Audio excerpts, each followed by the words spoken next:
निलंगा तालुक्यात वटसावित्री पौर्णिमा भक्तिभावाने साजरी। पतीच्या दीर्घायुष्यासाठी सुवासिनींनी घातल्या वडाच्या झाडाला प्रदक्षिणा। प्रतिनिधी रमेश लांबोटे। निलंगा तालुक्यात आज वटसावित्री पौर्णिमा पारंपरिक उत्साहात व श्रद्धेने साजरी करण्यात आली। आपल्या पतीच्या दीर्घायुष्यासाठी व अखंड सौभाग्यासाठी तालुक्यातील हजारो सुहासिनींनी वडाच्या झाडाची पूजा करून व्रत पूर्ण केलं।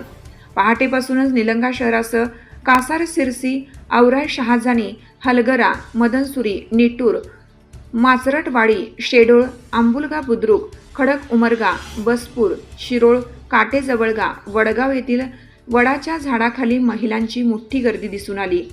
पारंपरिक वेशात नटलेल्या महिलांनी हात वाणाच्या परड्या घेऊन वडाच्या झाडाला कच्चे सूत गुंडाळत 7 किंवा 21 किंवा 108 प्रदक्षिणा घातल्या। बाजारपेठेत उत्साह। कालपासूनच निलंगा बाजारपेठेत वडाच्या फांद्या, आंबे, फणस, बांगड्या, पूजेचं साहित्य खरेदीसाठी महिलांची झुंबड उडाली होती। वाणासाठी लागणारी फळे, करंजा, गहू यांना मोठी मागणी होती। सावित्री सारखा पतिनिष्ठेचा आदर्श समोर ठेवून आजच्या दिवशी महिला जन्मोजन्मी हाच पती मिळावा अशी प्रार्थना करतात। तालुक्यात दिवसभर भक्तिमय वातावरण होतं।